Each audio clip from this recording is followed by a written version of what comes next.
एक 10 सेकंड की क्लिप के चक्कर में बड़े से बड़े यूट्यूबर को भी एटलीस्ट पूरे चैनल ना सही तो एक अकेली वीडियो से तो हाथ धोना पड़ ही सकता है। सो आज की इस वीडियो में मैं आप सभी लोगों से इसी बारे में बात करने वाला हूं कि कोई नया यूट्यूब चैनल है जो कि अभी मोनेटाइजेशन के लिए अप्लाई करने जा रहा है तो कॉपीराइट का उस पर क्या असर होगा, या वही नया चैनल यदि उसका मोनेटाइजेशन इनेबल हो चुका है तो क्या अभी भी उसे कॉपीराइट से यहाँ पर जो है वो डरने की जरूरत है, और यदि कॉपीराइटेड कंटेंट यूज करना ही है तो उसका सही तरीका क्या है। सारा विश्लेषण आज की इस वीडियो में आप सभी को यहाँ पर मिलने वाला है।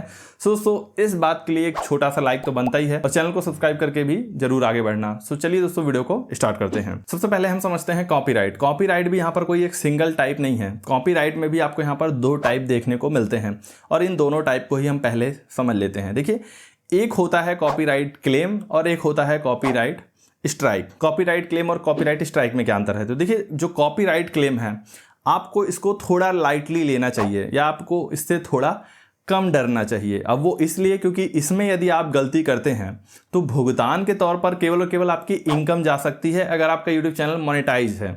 अगर मोनेटाइज नहीं है तब तो आपको यहाँ पर कोई फर्क ही नहीं पड़ता है।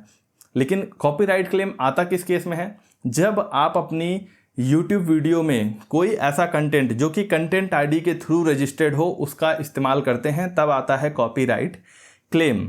और कॉपीराइट क्लेम ज़्यादातर हमें देखने को मिलता है किसी भी म्यूजिक के केस में, अब चाहे वो ऑडियो के फॉर्म में हो चाहे वीडियो के फॉर्म में हो। लेकिन कॉपीराइट क्लेम में राहत वाली बात ये होती है कि YouTube आपको कहता है भैया कोई बात नहीं, आपने यहाँ पर जो है वो ये म्यूज़िक यूज़ कर लिया, बस आप अपनी कमाई भूल जाओ, लेकिन आपको कोई दिक्कत नहीं होगी, आपका चैनल चलेगा, वीडियो चलेगा, अच्छे व्यूज़ आएंगे। रेयरली केसेस में हो सकता है कि आपका वीडियो ब्लॉक कर दिया जाए, यानी आपका वीडियो कोई देख नहीं पाएगा, लेकिन तब भी आपके चैनल के अगेंस्ट में कोई कार्यवाही नहीं होगी। यानी अगर आपको कॉपीराइट क्लेम आ जाता है तब तो आपको अपने दिल पे हाथ रखना है और एक लंबी सांस लेनी है कि अच्छा हुआ कॉपीराइट स्ट्राइक नहीं आया, वरना इससे भी बुरा हो सकता था। तो अब बात कर लेते हैं सीधे कॉपीराइट स्ट्राइक की ही, उसके बाद मोनेटाइजेशन बाकी चीज़ों पर बात करेंगे।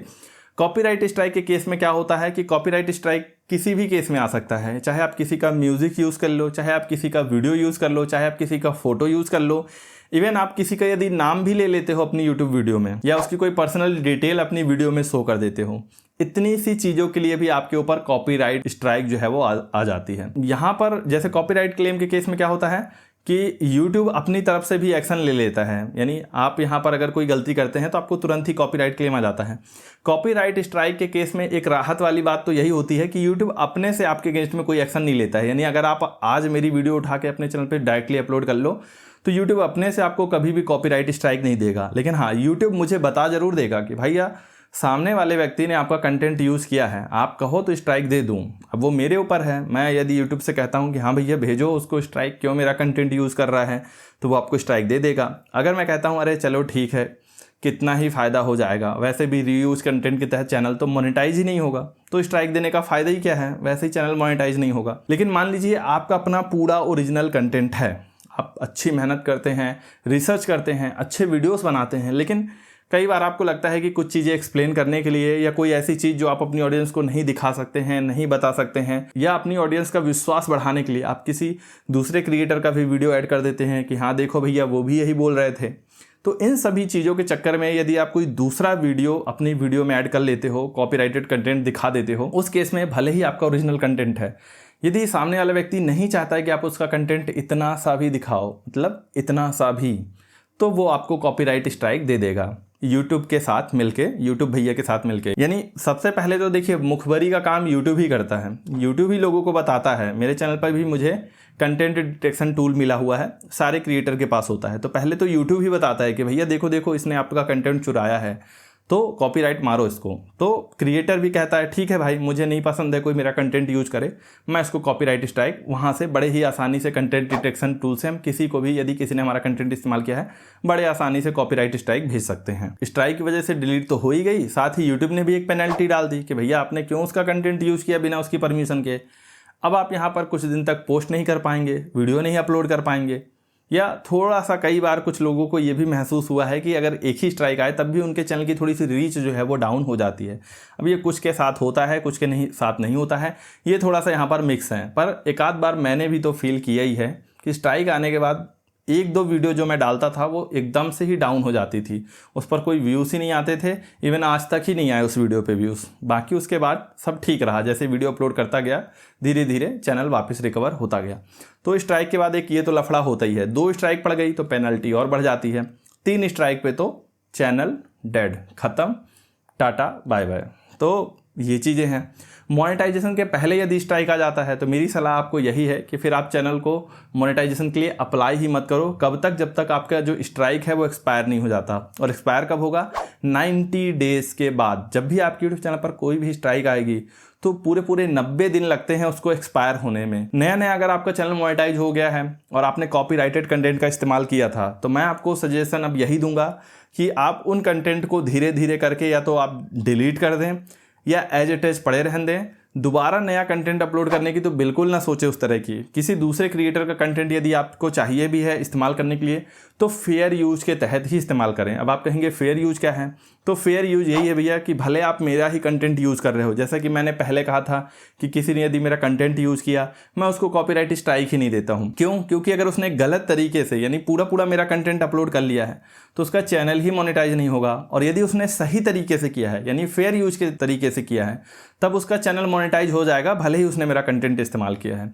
तो वो होगा ऐसे कि मान लीजिए आप कोई 5-10 मिनट का वीडियो बना रहे हैं और उसमें 2-3 मिनट के लिए मेरा कंटेंट आप यूज़ कर लेते हो किसी रेफरेंस को दिखाने के लिए। तो यहाँ पर 5-10 मिनट की वीडियो में यदि आप 2-3 मिनट के लिए भी किसी दूसरे व्यक्ति का कंटेंट इस्तेमाल करते हो, साथ ही उसको पूरे सम्मान के साथ आप क्रेडिट दे देते हो, आप उनका एहसान थोड़ा सा मान लेते हो कि हाँ भाई धन्यवाद, आपका कंटेंट मैंने इस्तेमाल किया और आपने कुछ नहीं किया, या प्लीज़ कुछ मत करना, मैं आपका कंटेंट इस्तेमाल कर रहा हूँ। ये होता है फेयर यूज के तहत किसी का कंटेंट इस्तेमाल करना, जहाँ पर आपका अपना भी ओरिजिनल कंटेंट है, आपने बस थोड़ी मोड़ी चीज़ों के लिए सामने वाले व्यक्ति का कंटेंट यूज किया। तो ये फेयर यूज के तहत पूरी तरह से लीगल है, सही है, ऐसा करने में कोई बुराई नहीं है। आपका चैनल मोनेटाइज था, अगर नहीं है तो हो जाएगा, अगर हो चुका है तो भविष्य में भी मोनेटाइज रहेगा, कोई दिक्कत नहीं है। तो 2026 में कॉपीराइट से केवल उन्हीं लोगों को प्रॉब्लम हो सकती है जो एक या तो बिना फेयर यूज के बारे में समझे कॉपीराइट कंटेंट को इस्तेमाल कर रहे हैं, दूसरा किसी ऐसे व्यक्ति का कंटेंट आप कभी जीवन में इस्तेमाल मत करना जिसने पास्ट में हर किसी व्यक्ति को कॉपीराइट दिया हो, जिसने उसका कंटेंट इस्तेमाल किया हो। यदि आपको किसी ऐसे व्यक्ति के बारे में पता चल जाता है कि भाई अगर इसका फोटो भी यूज कर लो तो ये कॉपीराइट स्ट्राइक भेज देता है, उसका तो कंटेंट यूज ही मत करना, फेयर यूज के तहत भी यूज मत करना, क्योंकि कॉपीराइट फेयर यूज के तहत भी आ जाता है। हाँ, फेयर यूज केवल उस केस में ही काम करता है कि जो अच्छे क्रिएटर होते हैं मेरी तरह, मतलब और भी बाकी क्रिएटर हैं, कि अगर आप उनका कंटेंट यूज़ कर रहे हो तो वो ऐसे ही आपको कॉपीराइट नहीं दे देते हैं। वो समझते हैं कि भाई सामने वाले की भी मेहनत होगी, तो यदि आप गलत हो तो खुद ही आपको कोई फ़ायदा नहीं मिलेगा, और यदि आप सही हो तो यूट्यूब आपके चैनल को मोनेटाइज कर देगा।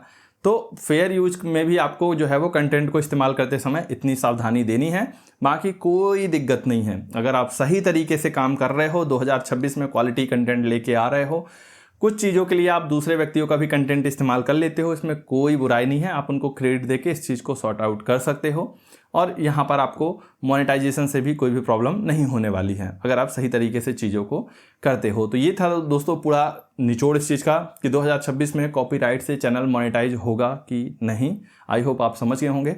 सो वीडियो अच्छा लगा हो तो लाइक कर देना यदि अभी तक नहीं किया है, सब्सक्राइब कर देना यदि अभी तक नहीं किया है। सो मिलते हैं अपनी नेक्स्ट वीडियो में, तब तक के goodbye and take care.